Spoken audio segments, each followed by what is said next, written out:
Your grace will be enough when my eyes can't see. On Thursday, June 16th, thousands of United Methodist clergy and lay members from across Virginia made their way to the Hampton Roads Convention Center to kick off 3 days of worship, business, and an opportunity to recenter and remind themselves of the reason we all do this important work. These 3 days are also known as the 2022 Virginia United Methodist Annual Conference. The beginning of the event always starts with checking in more ways than one.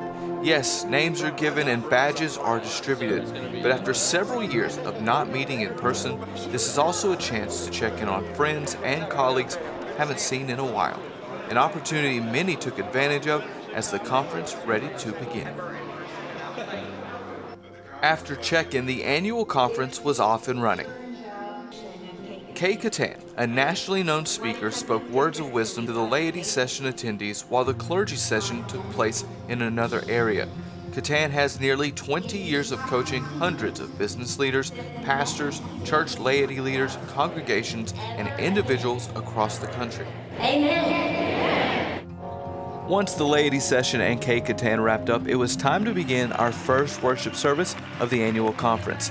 After a call to order by Bishop Sharma D. Lewis, she then led the conference in a powerful worship service that concluded with the hymn, "And Are We Yet Alive?" and a prayer from the Reverend James B. Godwin and youth member Luke Batarsa. After worship, the conference began its official business. That included the election of assistant secretaries, the editor of the journal, and the election of the annual conference committees. Then the laity address, the rules committee report, the monitoring report, the cabinet report, the recognition of new faith communities, and finally, the approval of the consent agenda. During the approval of the consent agenda, there was further discussion about the district initiative, with members both for and against the process speaking up. Once dinner concluded, a moving service of remembrance for clergy and lay members who have passed in the last year began.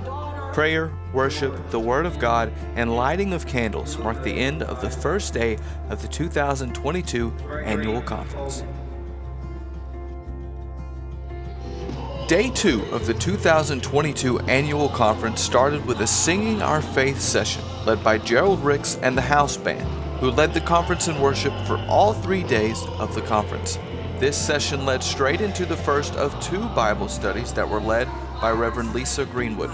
Greenwood has served as Vice President for Leadership Ministry for the Texas Methodist Foundation since March of 2012.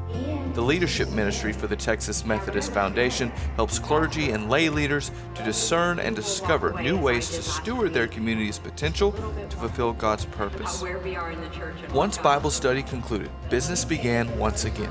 This time there were reports for the Minutes Committee, Site Selection Committee, Equitable Compensations Commission, Board of Pensions, and the Common Table. There was the election of board and agencies and the consecration of conference leadership. Throughout the business portion of Friday morning, various members stood up with questions and clarification requests on a number of topics. After the business of the morning, worship once again and the annual conference offering. The afternoon session began on a high note as Gerald Ricks and the House Band once again welcomed everyone back into session as we began the recognition of retirees. One by one, 42 retirees were honored for their combined 1,154 and a half years of service.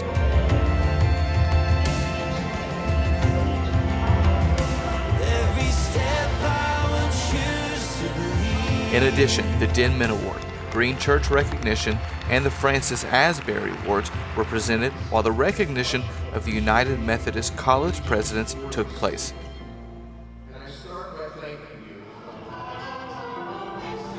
For the Friday evening session, a monumental day for many. During the service of the ordering of ministry, dozens took the next step in their faith leadership journey.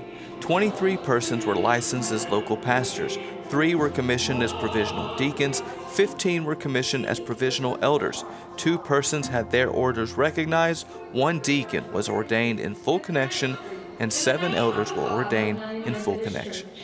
Your words, they come.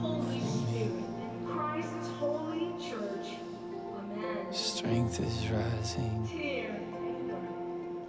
Friday ended with something familiar in a way, but unfamiliar in another.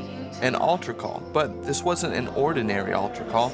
This was a call for those who feel compelled into ministry, and many answered that call on Friday night. There's still someone. We raised over $15,000. For some, Saturday began even earlier than the agenda indicated, as members from the conference joined with those from the community for a 5K walk/run on Saturday morning. More than 200 runners and walkers total took to the trail to challenge themselves this week, not only spiritually, but physically as well. Although there was a competition going on, at the end of the event, it was all smiles.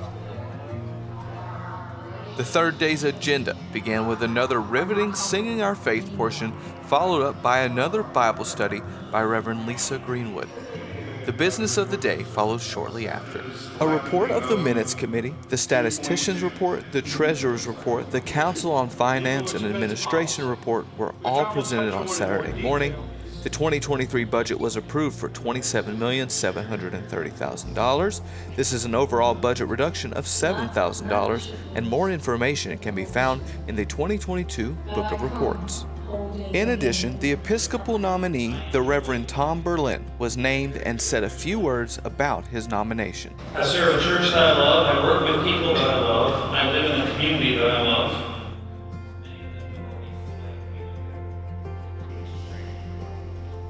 Before business officially concluded, though, something not on the morning's agenda took hold of members across the conference. After some debate of appropriating funds for a youth fund, membership took it upon themselves to fully pledge the money before a motion was ever even approved. This was a case of the conference truly taking the future into their own hands.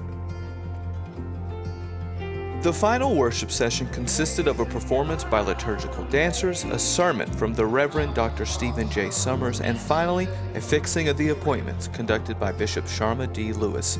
After 3 days at the 240th 2022 Virginia Annual Conference, Bishop Sharma D. Lewis then said these words. And I now declare the adjournment of the 240th session of the Virginia Annual Conference.